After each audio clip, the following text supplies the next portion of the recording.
orgasmic enlightenment, where the sexual and spiritual come together. I'm Kim Anami, and I'm a holistic sex and relationship coach and a vaginal weightlifter. In this show, we explore all things intimate. I believe that our sexual energy is life force, creative energy, and we can use it to shape our worlds, strengthen our relationships, and self-actualize. I blend the most avant-garde information from neuroscience, ancient sexual practices like Tantra and Taoism, to renegade wellness modalities to show you how to create gourmet sex in your lives. Come one, come all. The lie of postpartum depression.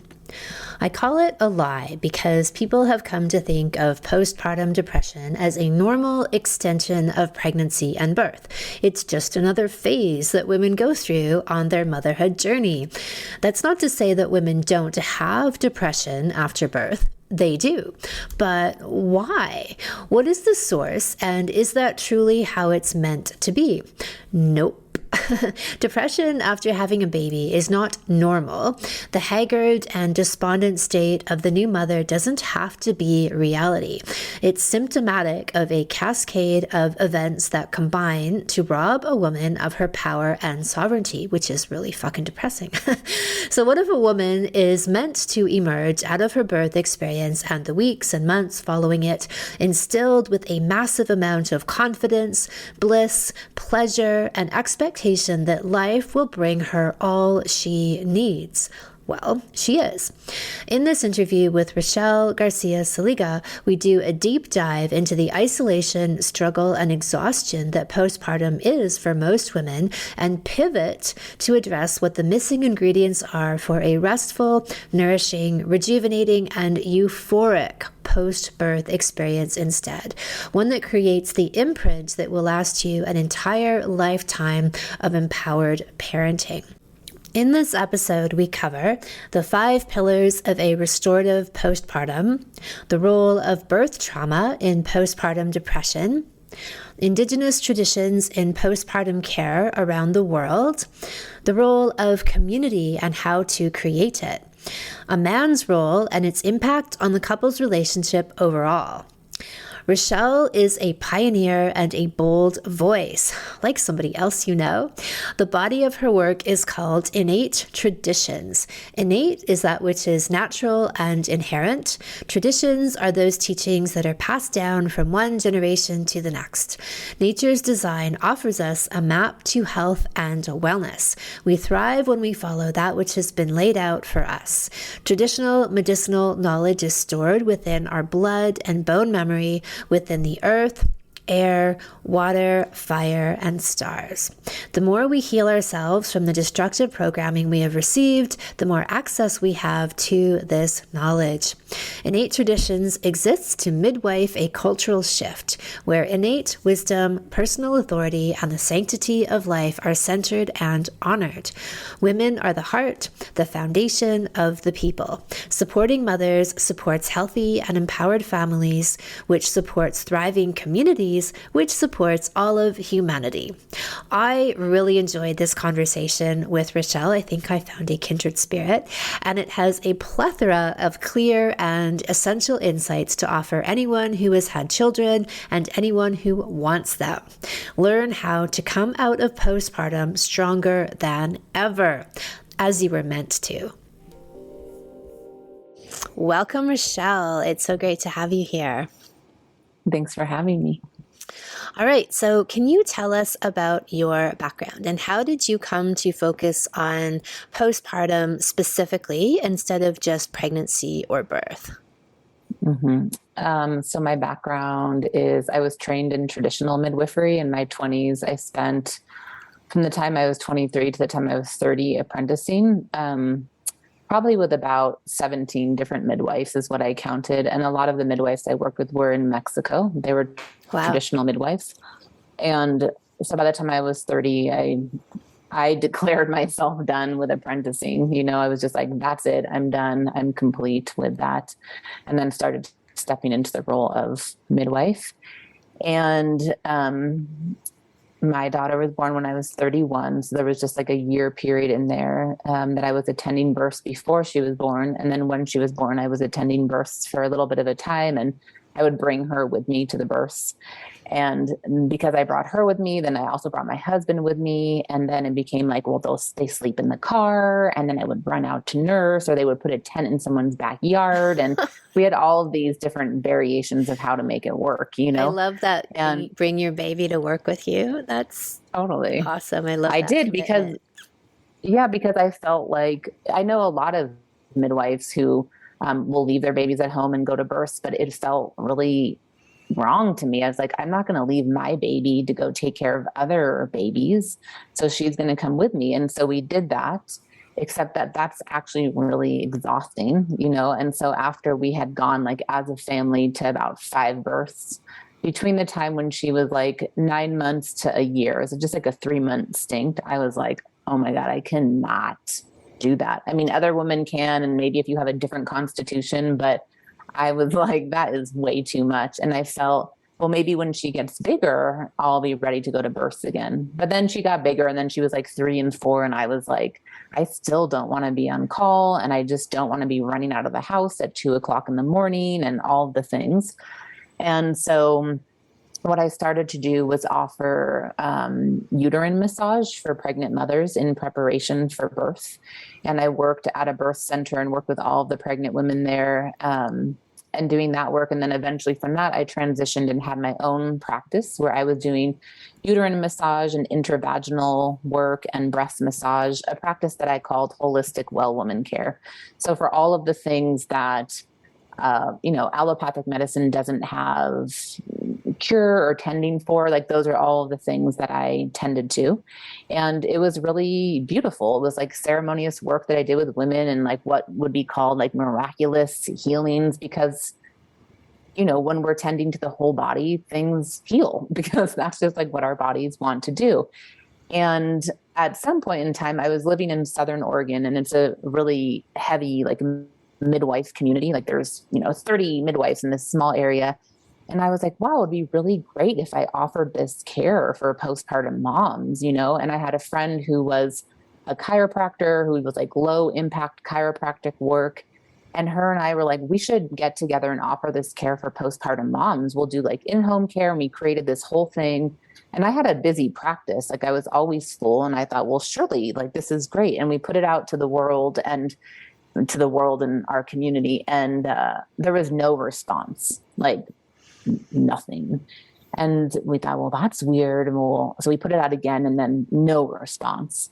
And this is a place where women are birthing at home. It's not like a oddity, And so then I thought, well, that's really weird. And so then I was like, well, I'll put it out to the midwives, because the midwives will surely love this, and then we can work together. And, and so I put it out to the midwives, and there was no response. And I was like, well, maybe they didn't get that message. So then I put it out to them again, and literally one midwife wrote me back, and she was like, wow, that's great. And I was like, okay. And I was like, why is there no receptivity to this? And I knew it wasn't like because of my work or whatever, because I knew the kind of experiences that women were having with the work that I was offering. And I knew, my schedule was always full. So I just sat with it. And what I got at that time, this was in 2015, was that there was no collective understanding or value about the postpartum time, even within the midwifery community, even within mothers birthing at home community, like no understanding.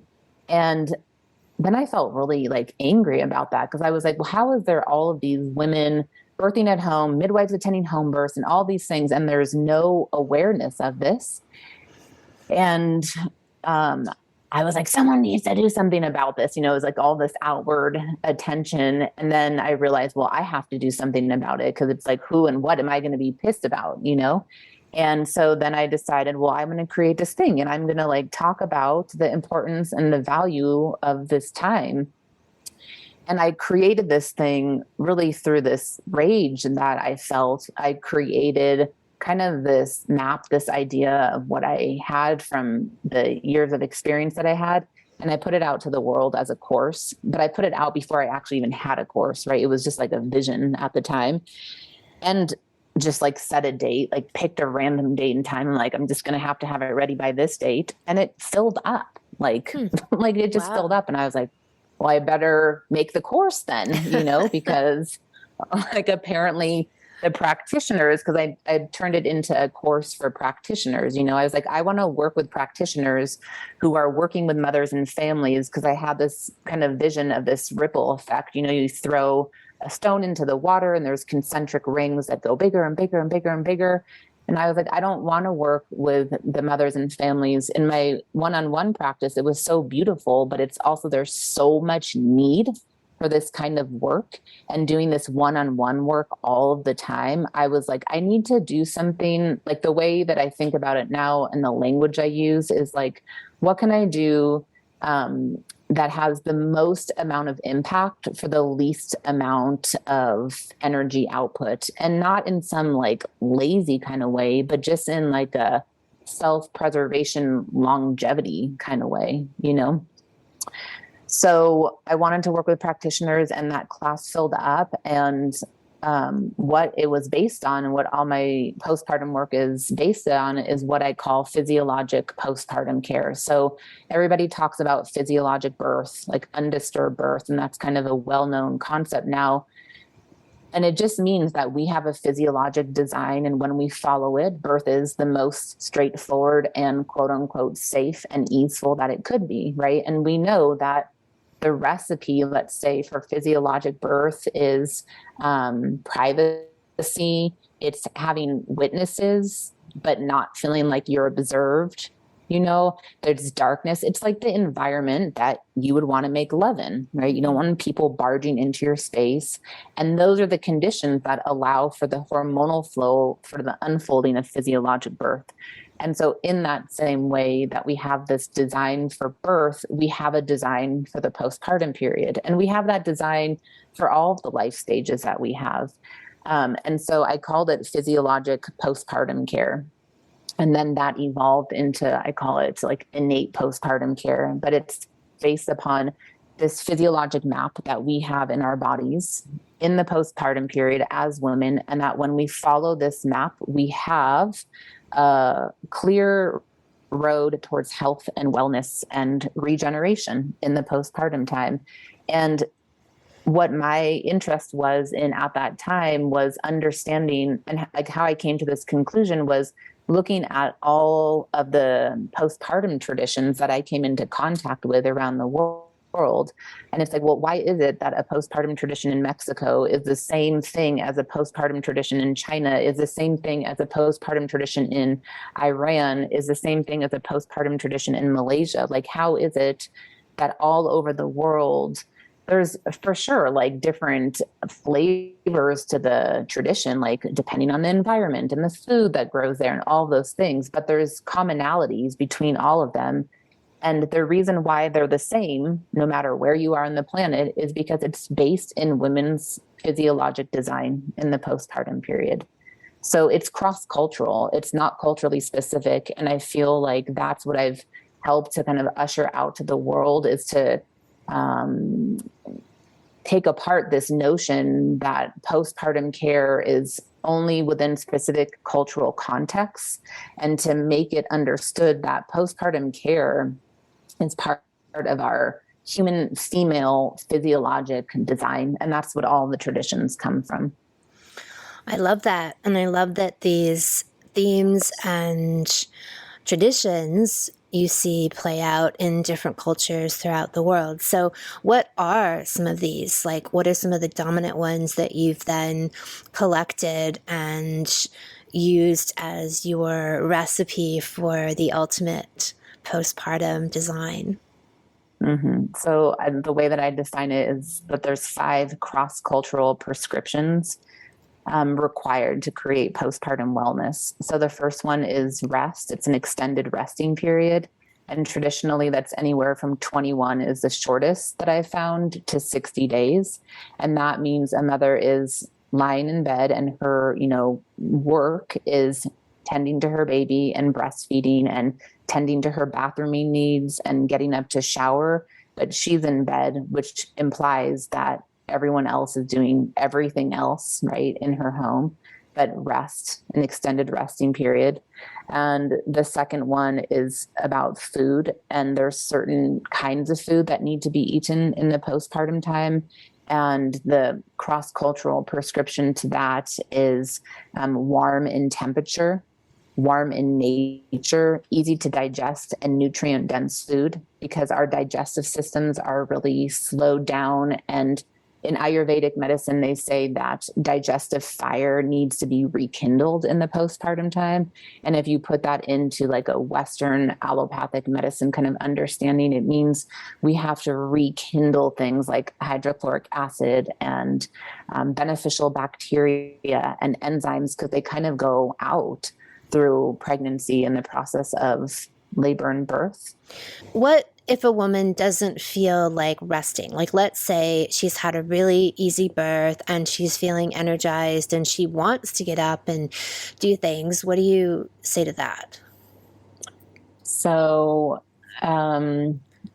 rest, I feel like what we need to wrap our minds, our beings around relative to rest in the postpartum time is like, we're not just looking at our health as in like, how do I feel in this moment, or how do I feel in this week? It's a long-term view of health. And I feel that it's something that's often not part of how we think about health in the modern world. So we're not thinking about, well, just how do I feel now, or how do I feel next month? It's like, how do I want to feel when I'm a 70-year-old woman, you know? Because our health is a continuum and each stage builds upon the next. And like in Chinese medicine, right, they say that there's 3 golden opportunities to regenerate yourself, to actually become healthier than you were prior to that time, to rid yourself of what could be called, quote unquote, you know, genetic inheritances, allergies, predispositions. And those 3 golden opportunities for women is our menarche, like when we first start bleeding. And the second one is postpartum. And the third one is menopause. So there are times of really big hormonal changes for women. And so what I tracked within my work, and, you know, what I feel that traditional medicine systems have tracked, is that really how we are taken care of, how we take care of ourselves or not in our postpartum periods is really reflected in our postmenopausal health.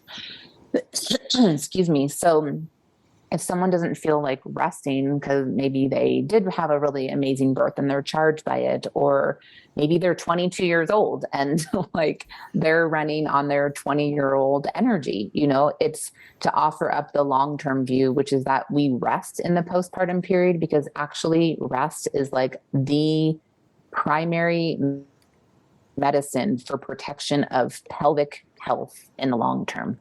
All of our uterine ligaments are totally stretched out. All of our connective tissue is stretched out. That's not a pathology. That's just the design, right? Because our uterus went from a few ounces to almost a couple pounds to carry our babies. And those uterine ligaments need time to be able to go back to their pre-pregnancy space. So rest is actually the easiest, most affordable, most efficient way to prevent pelvic organ prolapse. Okay, because everything is stretched out. And if you are up doing things because you feel like you have energy, your body has still gone through this process of pregnancy and birth, and everything can slunk down, you know? So it's not about not having healthy tissue or anything like that. It's just that the body needs time to heal. And in the world, like the places that have the highest rates of pelvic organ prolapse are actually the places where women get up after birth and start doing heavy work. So there are communities in Nepal, and I had read about this, and I've had it confirmed now by a Nepalese medical doctor and by a couple friends of mine, that there's communities where they have let go of traditional postpartum care, and the women get up, like within days of giving birth and are out working like in the fields and carrying heavy loads on them. And they have the highest rates of uterine prolapse there than in the whole world, Wow. simply because they have so much weight on them and the uterine ligaments can't support that. And their uteruses are coming out of their bodies. It's really, like, when I first started learning about it and talking about it, I was like, downplay it, because I'm like, well, I don't know for sure if it's this bad. But then I was presenting at a conference and I had this Nepalese doctor come up to me afterwards, and she was like, it's worse than what you're talking about, actually. And in these places, there is no natural remediation for that. When you're at that level of prolapse, that your uterus is coming to the outside of your body.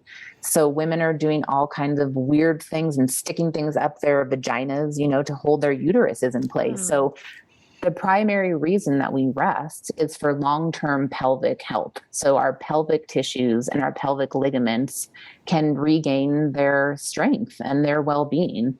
So that is like the primary reason cross-culturally that we rest in the postpartum time. It's protection of women's pelvic health.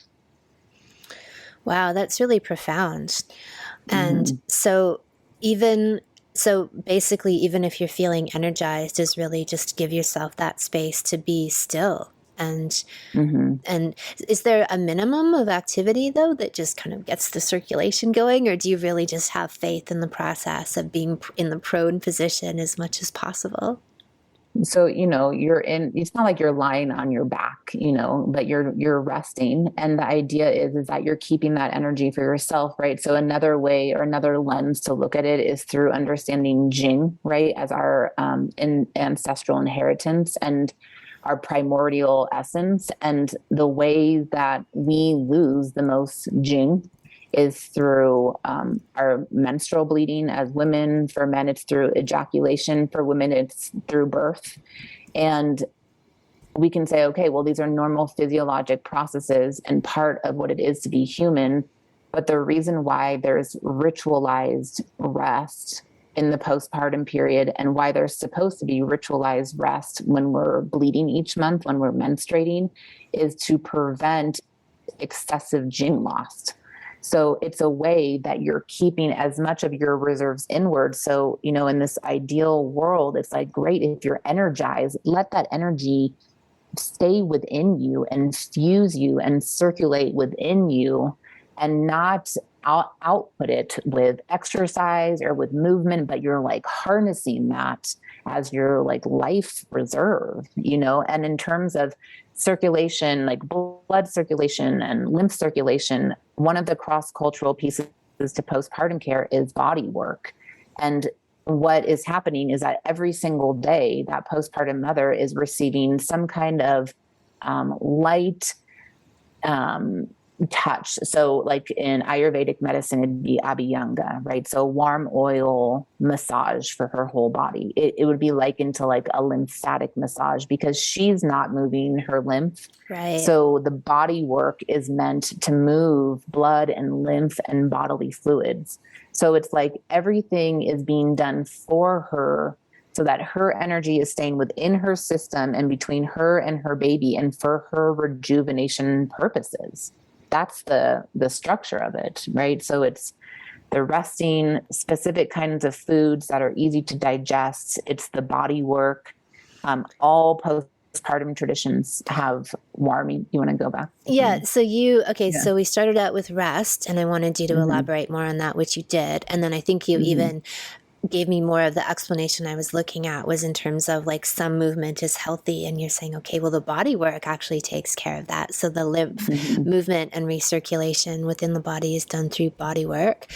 And then food. So I'd come back to that when we got into food. So what you said, warming food, and what else would you suggest? Like, what else is part of that prescription? Totally. So the cross-cultural prescription is warm in temperature. So it's not appropriate to eat cold things. So now, you'll see going around social media, like the postpartum mom who has this big spread of food on her bed, And it's like, well, okay, we're getting there, right? But the spread of food is like salads and fruit.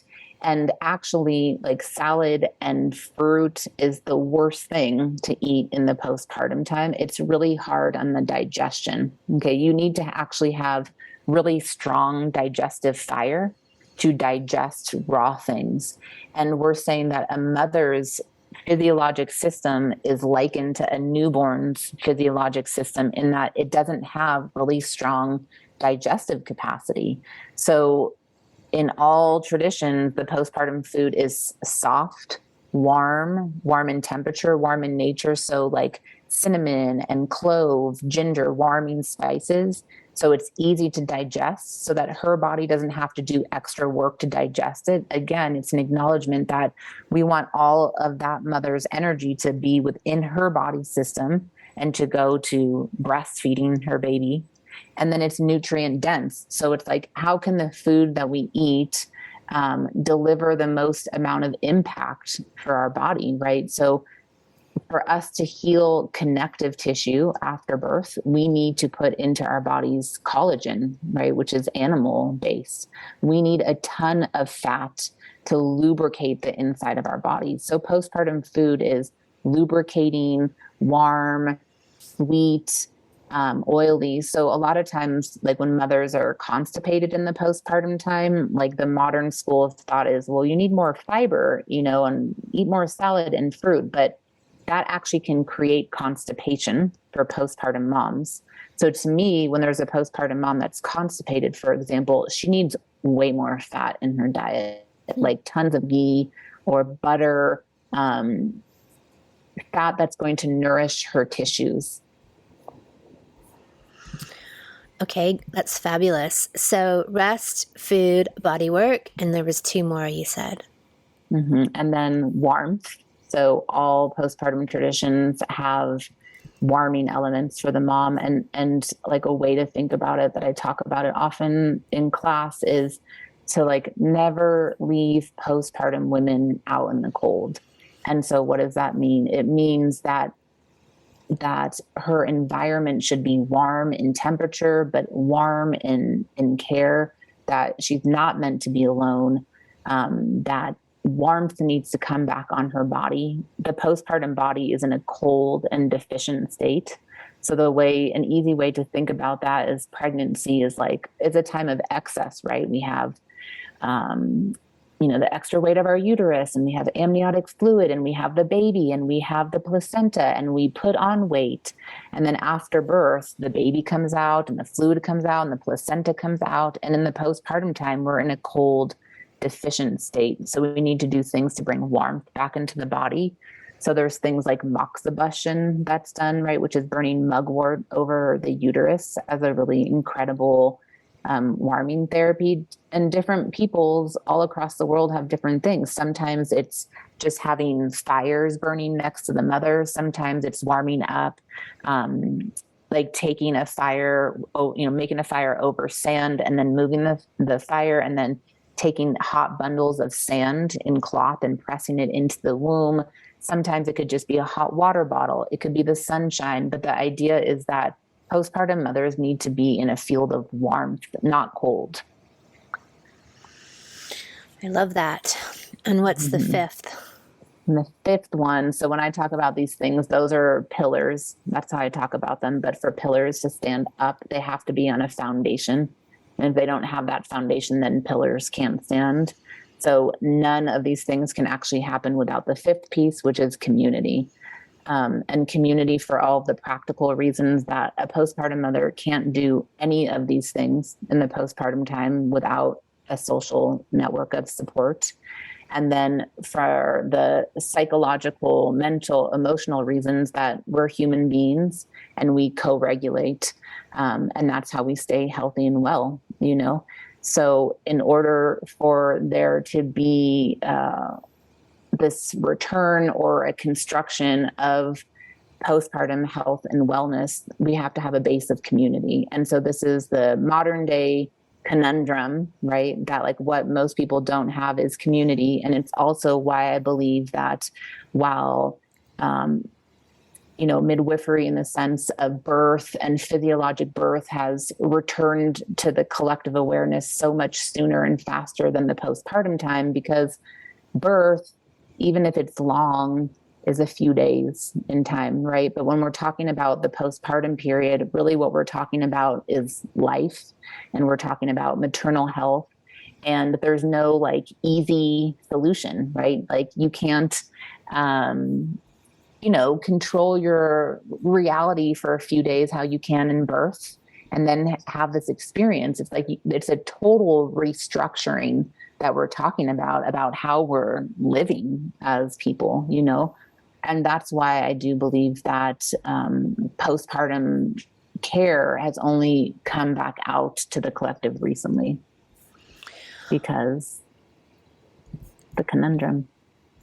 Right. And that's a huge piece, because everything, the first four can't really happen without the fifth, right? Like you can't have all of those things require the mother doing the minimum of external relating and caretaking that others have to pick up those pieces. So, and I think that the modern mother essentially exists in isolation, except for, rare exceptions where people have communities and they do think about these things, and they've already maybe just happened to have a community, or they're in this more holistic pregnancy and birth world and they consciously cultivate that, with those things in mind.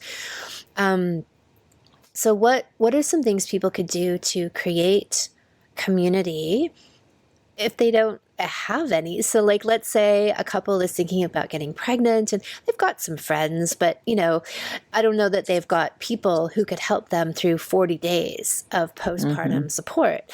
So what can people do if they're thinking, okay, great, I love the sound of all this, but like I can count support people I've got on one hand. There's no way that we could, rely on them for that many days of support. What can they do? Because I think for a lot of people, that's a really amazing ideal, but probably far-fetched for the kinds of lives that they live. Or they might have friends, but their friends may not be there, and willing to take on those sorts of responsibilities and support for a length of time like that. Totally. And this is a thing, because really when we look at this, like straight in the eye of like what we need in order to actually thrive as postpartum mothers, and then we're seeing this massive discrepancy, right, that we're talking about and that you're naming. It's like, this is how we know that we need nothing short of a cultural revolution, right? Because in order for us to be able to continue existing on Earth as humans, we need to create really big shifts. So in this time, that we're living in, it's like, what are some of those things we can put into practice? Like you're saying, it's like, be willing to restructure our life. So what does that mean? It means that maybe you decide to co-house with another family so that you can be mutually supportive. Maybe if you like your parents or your partner's parents, that they move in with you for a time. If you have the resources, then you hire help to help you, and you prioritize your care, not as some luxury, because a lot of people still think about postpartum care as like a luxury, or like it's secondary, but it's not. If we pull it all apart and we understand that postpartum care is preventative care for long-term pelvic health, for your marriage, because like 60% of marriages in the US end in divorce, and a large percentages of those divorces happen in the first 2 years of a child's life because of this stress, right, on the relationship and such profound lack of support. So it's like preventative medicine for relationships, for pelvic health, for immune health. I mean, how many modern mothers have developed autoimmune diseases through their postpartum periods? And this is all because of lack of care, you know? So it's like, what are we willing to do? What are the changes that we're willing to make? How can we be radical in prioritizing this for ourselves? And, you know, part of what my work is, like, I work with healthcare practitioners and those who decide to like go through the whole process with me in this training that I created. Like what I did in thinking about, well, how can I participate in shifting this reality and this consciousness was I created this like community education series that then they go and teach in their community, because the idea is that right now people don't even know what they don't know. Okay. So first of all, how do you get people to know that they don't know something so that they want to know what they don't know? Okay. And so it's a whole thing. But so this class is set up to teach people who are curious to know what they know that they don't know and talk about these things, but then bring these families together in community in their respective places, right? And there's practitioners who have worked with me in over 35 countries around the world now. So what they're doing, they're teaching these classes, talking about these things, pulling families together. So those families then can become support for each other. So if they didn't have community before, then they can form community then. And then I don't know all the ways. This is like the question that we all have to be asking if we care, you know, about having truly regenerative postpartum times. But, you know, what is a true thing and an interesting thing is I know tons of women who have had beautiful, undisturbed physiologic births to arrive in their postpartum times and be fucking slammed because they had no planning and no preparation. So it's like you have this beautiful birth experience, and then you're still within the harrowing collective reality of motherhood in the modern world, you know, because like the systems, the structures that are set up, like they don't give a shit about mothers at all. It's anti-life, the way that things are set up. So it's a question that we all have to ask of how do we create life-giving, life-sustaining systems, you know, whether we're talking about on a big scale or just in our local places. Wow, that's huge. And I mean, I can see, and I love how you've laid it out so clearly, that the postpartum period really is this imprinting process, right? And so that from on every level, like emotionally, the support that she receives, physically, the support that she receives, and that the long-term damage of not receiving that is huge. Massive. And, you know, filters out into the marriage, into her body for decades to come. Yeah, totally. And, you know, in the way that in Chinese medicine they talk about, so the postpartum time with proper postpartum care is meant to regenerate you so that you actually come out healthier through your postpartum time than you went into pregnancy. But what we're seeing in the modern world is the opposite. We're seeing a complete degeneration for mothers through the postpartum time. And then because that's what we're seeing, that's what gets normalized. Yeah. And so then we're like, well, that's just how it is. I mean, you have a baby and then you fall apart, and that becomes everyone's expectation, you know? Right. But it's only like that because of lack of postpartum care. Anytime there is a degeneration in the postpartum time, we can say there's not enough support, not enough nourishment for this mother and baby and family. Well, it's interesting that the symbolism of prolapse, right? Because I think the stats are like, you know, 50% of women after childbirth experience some kind of pelvic organ prolapse, and maybe that's even higher. But the metaphor of the lack of support, right? And that things are now like she has no support within her body, you know, her pelvic floor, everything's falling out. So that seems very apropos. And I think that leads us into this notion of postpartum depression, which, as you're saying, these ideas become normalized. And I don't think they're normal either. I don't think that women are like, it's sort of like just, oh, you got postpartum depression. That's part of having a baby, right? Like it's just part of the deal, where I'd say instead it's symptomatic. I look at it as symptomatic of two things. And one, having this utter lack of postpartum support and care, and most mothers being in isolation, never mind having community support, but feeling literally being alone. Their partners are working, they don't have people around them, they are alone with their babies. And then having some form of birth trauma, which pretty much everyone does, right? Like, especially if they've birthed in the hospital, I would argue that it'd be very rare to come out of a hospital birth and not have some kind of birth trauma. Even though, again, those things are normalized, right? It's normal to have babies cut out of mothers and have them drugged up and sliced up and hacked up and treated poorly. Like, that's just birth. That's normal birth. And it is normal. It's not natural, but it's become normalized. So so what are your thoughts on postpartum depression? Because I would guess that you'd see it similarly, that this is just an outflow of of negative experiences and unsupported experiences. And what else would you say about it?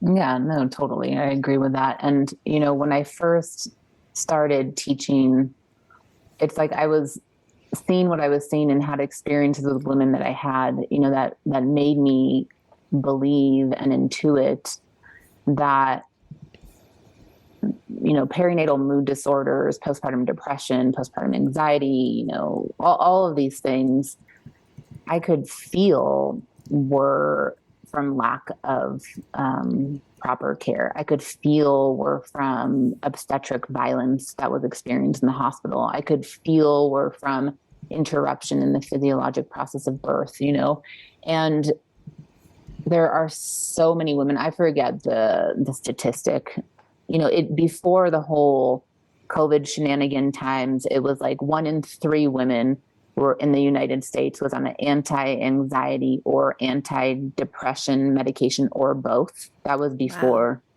the past couple years. Right. So, if I had to guess, I would say like half of the women in the United States are on some kind of SSRI right now, and just in my experience in working with women, and women having me women telling me story after story, like, anywhere from, every time before I bleed, I feel really rageful and angry. And so I went to my doctor, and I was like, you went to your doctor because you feel rageful? This is so out of my, but I'm curious. And like, and what did your doctor say? Because I'm like, wow, this is fascinating to me. Well, my doctor gave me a prescription for Zoloft.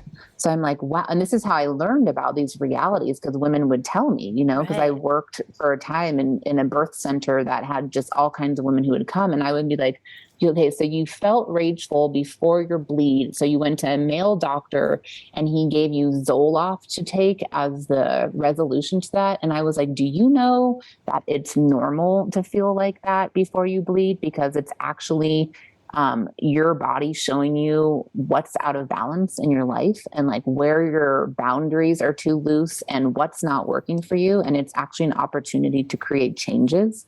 But like, because we pathologize ourselves. So the point where I got to, I'll loop back, but like the point where I got to this past year is like, this is all inside out work. And what it is that because of the past, hundreds, thousands of years of patriarchy, or whatever the hell we want to call it, yes, there has been violence against women and all these things, but our internalization of this as women is we gaslight ourselves. It's like we feel something, but then, we don't really feel it. Or you see something, you're like, well, I don't know if I really see that. Or maybe this is not right. Maybe I'm being too sensitive. And so instead of just trusting our felt experience of reality, we gaslight ourselves. And because we gaslight ourselves as women, what's reflected back to us is a society that gaslights us as women. You don't really feel that. you feel rageful. Oh, you just need to take this pill so that you don't feel the rage, instead of understanding that all of the emotions that we feel have purpose to them. They're informing us of something really important if we're willing to listen. But like, we don't listen to ourselves because we don't trust ourselves because of all of this indoctrination and acculturation that we've received through the years as women. Yeah. So isolation, absolutely. You know, there's all kinds of research that's been done about the impact of isolation and loneliness on our health. And it's more degenerative for our health, isolation and loneliness, than it is to be morbidly obese, than it is to be an alcoholic, than it is to smoke several packs of cigarettes a day. And I'm not making that up. Like, if you Google it, you can find the research study that was done on it. Like, the health impacts of social isolation are greater than all of those things. Okay. So that for sure is a major piece. Interruption in birth. So it's not even like the overt abuse in the hospitals, but it's that anytime there's interruption in our physiology, there's a consequence. And some of those consequences we know of, and some of them we don't. So like, one of them that we know of, because there's just new information coming out to the public recently, is anytime Pitocin is used. Pitocin is synthetic oxytocin, and it's used pretty much if you're going to have a hospital birth, you're going to be injected with Pitocin, right? They're either going to use it to augment and start your labor. They're going to use it as a preventative, which doesn't actually make sense, but so that you don't have a postpartum hemorrhage. And can we say that Pitocin is helpful as like a life-saving thing? Sure. Like, if you're having a true postpartum hemorrhage, but it's, you know, way, way, way overused. And the consequences of that is that it blocks our oxytocin receptor sites, so that like our body will still produce oxytocin, but we can't actually receive the oxytocin that's being produced. So that they've tracked that there's a 30% increase in depression for mothers who have received Pitocin at birth. There's interference with being able to breastfeed, because the primary hormones of breastfeeding is oxytocin and prolactin. And that's just like what we know about. So, you know, what I think is really amazing, if we have opportunities to be around animals, it's like, if you interrupt an animal's birth, there will be consequences between that mother animal and that baby. There will be rejection of the baby.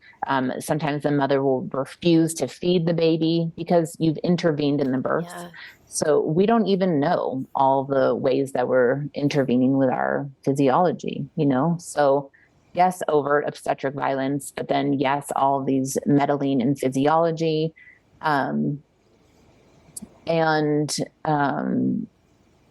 what I would say that is a big thing is the way that I think about it and name it is it's ancestral grief, because for a lot of women, arriving at the postpartum time is the first time in their life that they will consider, wait a second, this is something that's so normal and so natural that I'm doing, but like, where are the women that are supposed to be around me? Why does it feel so hard? Why does it feel so miserable?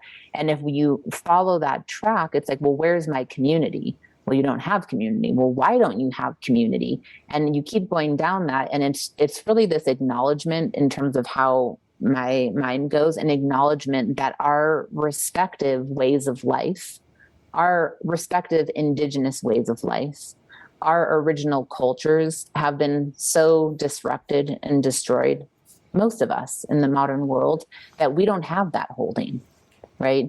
And so if you're just getting there for the first time in your postpartum time, you're encountering a massive wave of grief, like intergenerational grief, and so much healing that hasn't been tended to in our respective lines because of so many generations out being in survival mode, no matter what bloodline we come from, you know? So I would say that grief is a really massive thing that comes up that then can get named postpartum depression, you know, or get some diagnosis of these things. But I put that in there too. Right. And it's like coming to the head and the reality of you might have been able to get by in your life without community up until this point, right? And Exactly. function until then, which is like the potentially the most important time in a woman's life or in a couple's life to have this community support. So, on that topic, then, what do you see the role as men in this situation? So, obviously, a man, a partner can't replace an entire community, but what do you see the man's role as being for caring for the woman in pregnancy and birth, and especially now postpartum? And in the work that you've seen, when men do take an active role, what happens versus when they don't? That's a whole modern day conundrum too, because I feel that it's a really beautiful thing that women are wanting their men to be present in these experiences. And I know that there are some women who, them and their partners are growing closer together through the birth, and the men really step up. And I think the potential in that is more intimacy and more connection in a relationship. And the conundrum is that men are so under supported also. Like, I really feel that right now, like what I track in my relationship and most of the women I know and their men, is that the men are so under resourced. Like, the women are pretty tapped in that, like, they have friends, we have more communities, we have groups we have these things, and the men don't have a lot of that. I feel like that's just starting to come out more and more to the collective now, like more support and holding for the men. And then what I see also is that the men actually don't have an imprint of how to show up, because who in their lines has been present for the women in birth and the postpartum? Like, no one, like, ever. Yeah. So they're having to really invent it in the time. And so the potential of it, like I said, is this intimacy and this connection and this flourishment. And what I see happening a lot is, women having these expectations for the men to show up, but the men aren't showing up how the women want them to, because they don't know how to, Yeah. And in the world of pre and perinatal psychology, which really looks at everything through the lens of pregnancy and birth, they say that we're meant to have two layers of support. Because if you look at birth as like the microcosm, when the baby's inside the amniotic sac, that amniotic sac has two layers. It's called the amnion and the chorion. And they say, in the same way that there's two layers to this bag of water that our babies are in, we're meant to have two layers of support all the time. So as the woman giving birth, let's say one of her layers of support is her partner, and that's awesome. But who is her second layer of support? And if that man is her support, she can't support him at that time. So he needs two layers of support. And so who are his two layers of support for him to be able to show up and support her? And so that's actually a model I like to work with, because it feels workable, of like, if we all can wrap our minds around that, like, who are my two layers of support? Who are your two layers of support? Because that's actually how we can do the holding that needs to be done in this realm. So I would say that for men to show up in terms of how we're wanting to, or for that potential to exist, it's also how can we resource the men? Because the men are flailing a lot. Right. Well, it's interesting. Yesterday, I was doing a breakout, like a Zoom call for my Sexual Mastery for Men program. So we've got hundreds of guys on this call, and a lot of them said, that's so awesome. Yeah. And a lot of them said this is the first place they've actually felt this community of men where the goal is authenticity and vulnerability and really sharing about their struggles and supporting each other.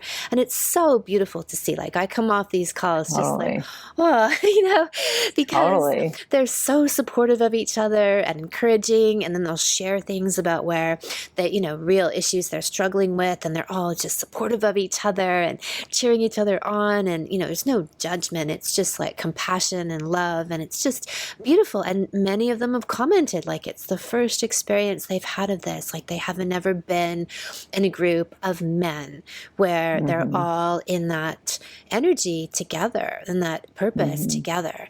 So I'm so happy you're doing that. That's just like so beautiful. Yeah.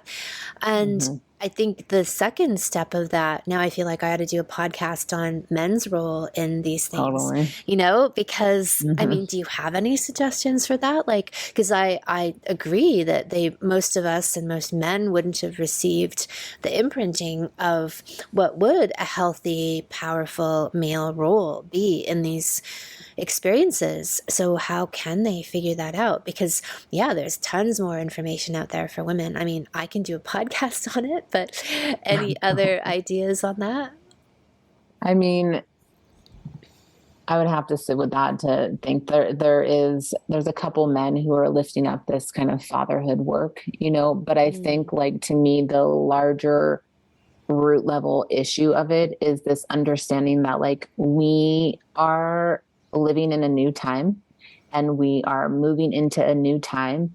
And while like, because I'm in the birth world and like traditional medicine world, and while clearly I believe that we should be informed by the wisdom of all of these old, ancient systems of medicine, right, for the benefit that they have to us in the present, it's also an understanding that we need to create new things now. Like we can for sure be informed by the wisdom of the past, but we're living in a time that has never been lived before on Earth. And so we need to create new things. And I really do believe that so much of that is we really have to go inside of ourselves in whatever it is, in whatever way it is that we do that, meditate, pray, have sex, like whatever it is, with the inquiry to get the answers to these questions, because I think we have to birth the answers to these questions that we have to these larger problems, because some of them it's like so complex. And if we're only trying to like source the answers from what's already here, I don't think that we can go forward like that. I really think we're needing to pull down new, So I don't have like a straightforward answer. I'm always appreciative when I hear like that you're doing that work, about the couple men that I know who are doing that work. For me, what's up lately is a lot of doing like that inner polarity work of like my masculine, because I feel like there's always so much projection of like the men on the outside, like how the men are showing up or how they're not showing up. But like, what about like our inner masculine and how we're in relationship with that inside of us, and are we being respectful of our inner masculine in relation to our inner feminine? And I think most of the time the answer is no. So I think there's so much inside out work to be done there. I don't have answers. I have lots of questions, and it's actually something that's been really up for me lately that I've been thinking about. Right. Yeah. Well, look, I love like the overall theme of what you're saying, and the intent of your work is to create a postpartum experience for women that's rejuvenating. The same thing that, where we look at the unfortunate state of modern birth, where women come out more damaged, more mutilated than they began, right? And that has lifelong consequences, instead of the notion of if not an orgasmic birth, a transcendent, self-actualizing, empowering birth experience that sets you up as a mother for life. And that postpartum is an extension of that you come out of that experience feeling not only like rejuvenated and energized, but I think also what you're saying, that ability to rest really gives us that opportunity to go inward and to intuitively connect to the eons of wisdom that we have within our lineage of how to be a mother, how to access this intuitive grace and knowledge of how to parent, in a really self-actualized, really energizing way. Because I think so much of the messaging I've seen over my lifetime of motherhood even, is that it's a burden, it's a chore. Mothers aren't respected. They're kind of like the house slaves of the family. They pick up the dirty socks and do the shit work, of the household. It's a really thankless and really not honored job. And we've kind of participated in making it that way and how we look at women. And because I think women emerge out of these experiences feeling downtrodden, feeling abused, feeling disrespected, not feeling honored. And so they go forward with that energy and that imprint. And so people respond to that. That's what they're radiating, really. Versus these other experiences that then women rise up in their most formidable, passionate, powerful selves, right? And truly embody the archetype of what it is to be a woman, what it is to be a mother, what it is to retain their sexual selves and even become more embodied in that through these experiences. That I love as the model to be gearing towards, right? Where this is what it was meant to be. Birth was meant to be a transcendent, pleasurable, even orgasmic experience. Postpartum is meant to be a euphoric, psychedelic, even, transcendent experience. And if it's not, that's because we've stumbled and gotten lost along the way.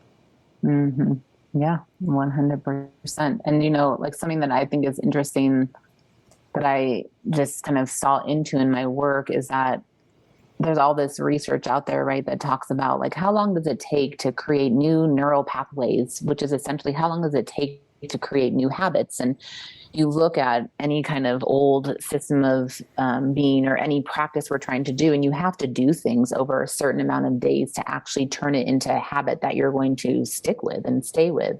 And so then, and what I've read is like, well, it takes anywhere from 20 to 60 days to create new habits, new neural pathways. Well, how long are postpartum traditions? They're 20 to 60 days. And I really feel like the intention behind that is that a mother receives and receives and receives and receives for these days. And so the neural pathways that it's setting up, the expectation that it's setting up is, I deserve this, and I am cherished, and I am beautiful, and I am dignified, and I am noble. So that when she were to walk out of this kind of caretaking in the postpartum time, it would be with that level of radiance, right? But that's like encoded into these old traditions. That's encoded into our physiology, right? It's like, that's when we're talking about the laying in period for 40 days. It's because in 40 days, then you're going to emerge with a whole new set of expectations and understandings of how you're going to carry yourself in the world, So yeah, I feel like that's where the timing in that comes from.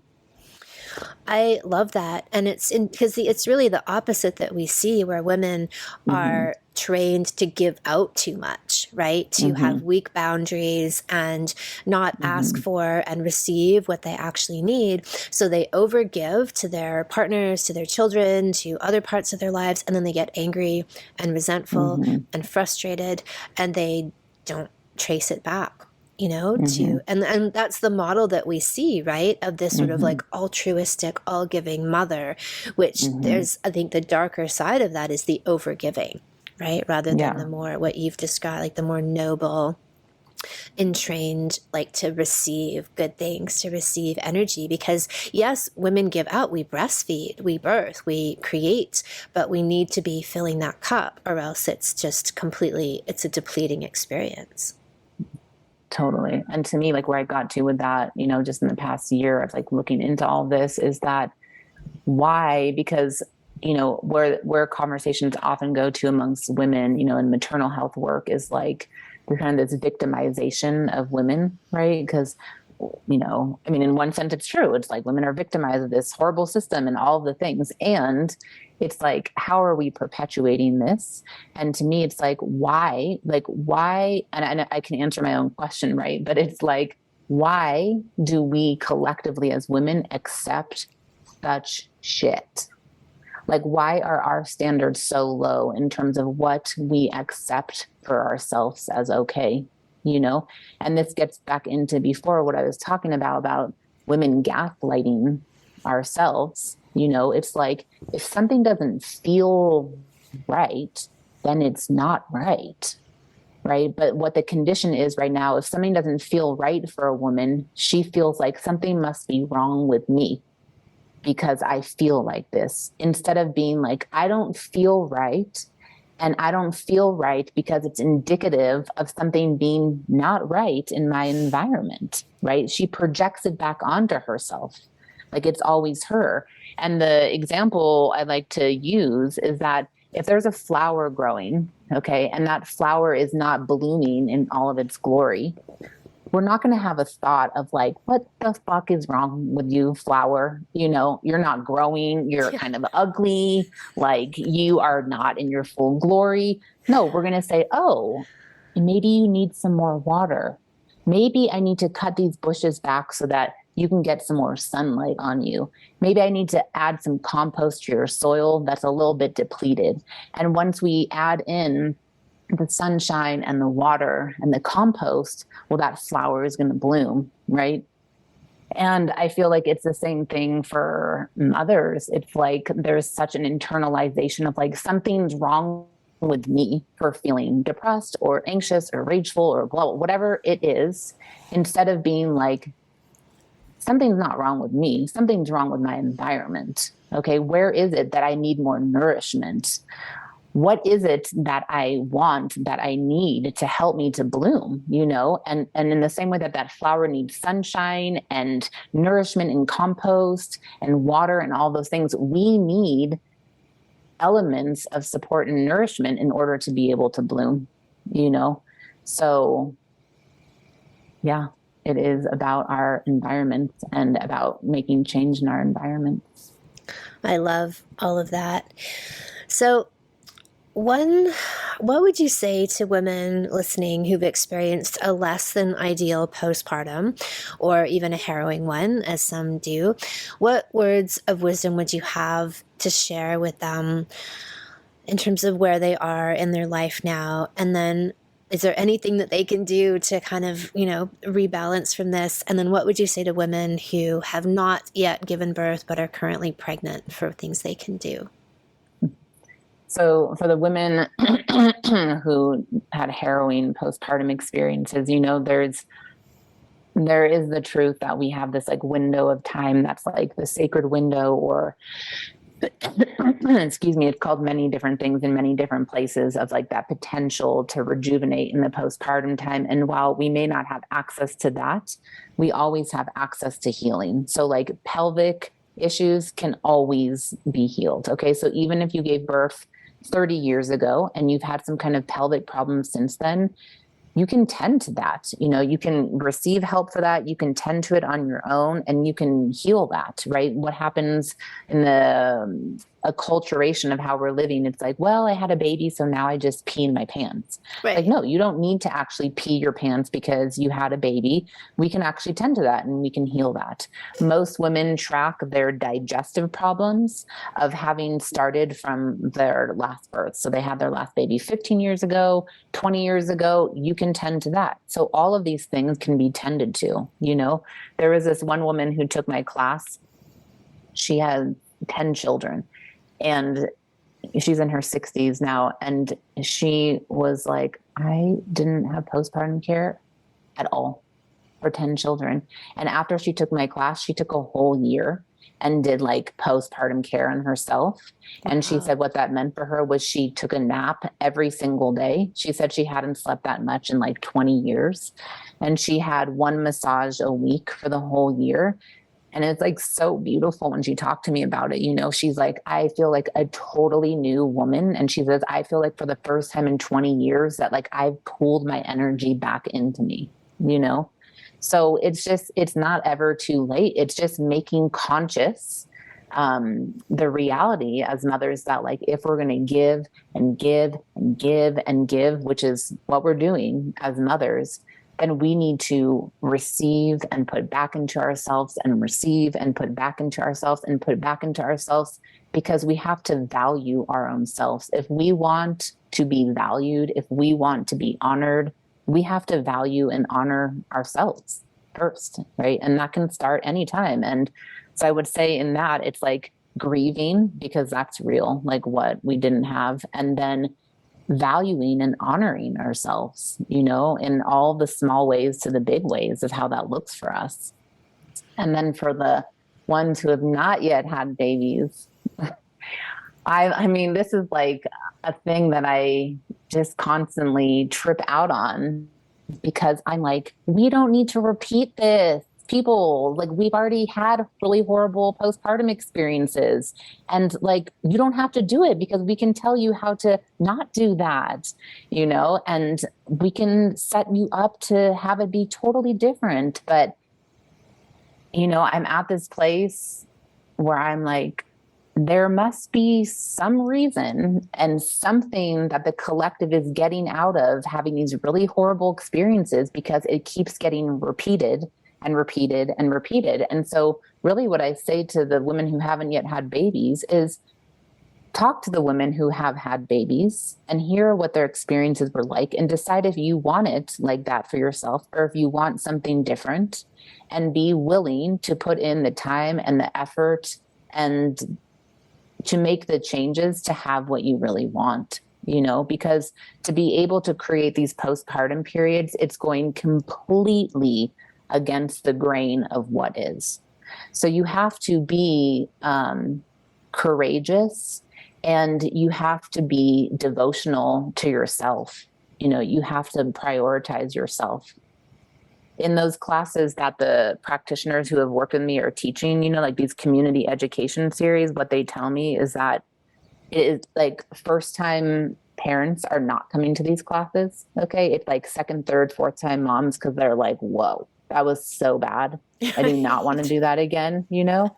But first time moms are like, my husband has a week off from work, or my mom's coming to town for 3 days after birth, you know, like, this is, why would I take a class about this, you know? And it's like that young, like, ignorance mixed with innocence kind of thing, where we have forgotten as like a collective of how to listen to those who are older than us, who have just more years and experience than us, because maybe we can learn something from them so that we don't have to repeat the same thing. But you maybe know? maybe they don't even know, right? Like I would be surprised if our mothers actually had really positive postpartum experiences Oh too, no, it's been right? several generations. Yeah. Yeah. Yeah. Mm-hmm. So it's true though. I can see that naivete, right? Like, well, Mm-hmm. yeah, like I'm getting like, yeah, mother-in-law's coming for a week or two or whatever. And then, Mm-hmm. yeah. Right. Well, any parting words, anything you'd like to add? Mm. I'm just grateful to have this conversation. And I really do feel, excuse me, that this work is so much inside out work for us as women to really value and honor ourselves in not just intention, but in our actions and how we are prioritizing and taking care of ourselves. And that the more we're doing this inside work, the more that that's going to be reflected to us in the outside. Fantastic. And do you have any resources for women that they can check out for this? Or is it more for practitioners? No, I have tons of stuff up on my website. I mean, there's tons of blog articles and free classes on my website that women can register for. And Innate postpartum care is for practitioners, but then those practitioners are teaching around the world, you know, so they can take one of those classes and like that. Awesome. Thanks, Rachelle. This is amazing. I love what you're doing. It's so important. And I love that you're a voice for this new reality that we can all create. Totally. Thank you, Kim. Thanks for having me, and thanks for all of your work. The Sexy Mama Salon is open for registration. This is my 8-week online salon on all things holistic pregnancy and ecstatic childbirth. It's my view and experience that just like all women can have vaginal orgasms and voracious libidos, so too can they have orgasmic, transcendent, blissful births. Yes, every woman can.